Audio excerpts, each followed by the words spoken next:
You ask Tiger to solve. This deals with linear equations with one unknown. The final result is x equals -32. Let's solve it step by step. Group all constants on the right side of the equation. Subtract 128 from both sides. Simplify the arithmetic.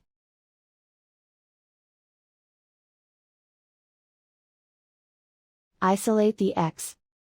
Divide both sides by 4. Simplify the fraction. Find the greatest common factor of the numerator and denominator. Factor out and cancel the greatest common factor. And so the final result is x equals -32.